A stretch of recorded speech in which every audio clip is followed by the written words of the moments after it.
मिथिला संगीत धाम पर अहाँ सबके स्वागत अछि। हम एकटा विवाह पंचमी के शुभ अवसर पर राम जी के परिछन के गीत गाबि रहल छी। अगर अहाँ सबके ई परिछन के गीत नीक लागे तो चैनल के सब्सक्राइब केनाइ नहीं बिसरबै और वीडियो के लाइक कऽ देबै। केहन लागल से कमेंट में कहबै। जय मिथिला, जय मैथिली, जय सिया राम।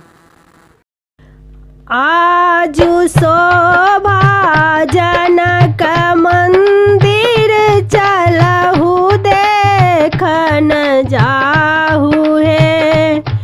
आजू शोभा जनक मंदिर चलहु देखन जाहु हे। जानकी बड़ कुमार रघुबर धनुष तोड़ल आजू हे। जानकी बड़ कुमार रघुबर धनुष तोड़ल आजू हे।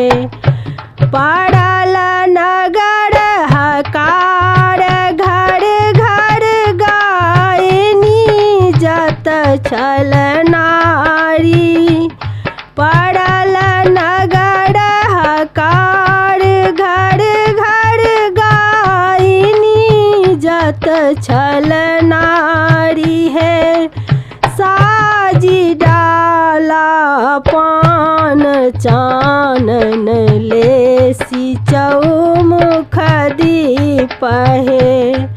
साजी डाला पान चानन लेसी चौमुख दीप है।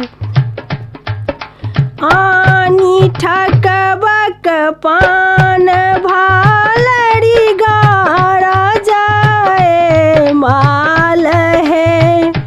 आनी ठकबक पान भालरी गारा जाए माल है।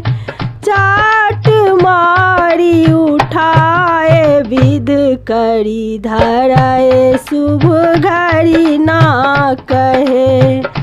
चाट मारी उठाए विध करी धराए शुभ घड़ी ना कहे।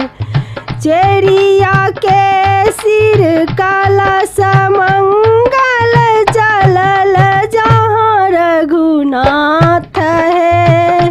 चेरिया के सिर कलश मंगल चलहु जहाँ रघुनाथ है। आजू शोभा जनक मंदिर चलहु देखन जा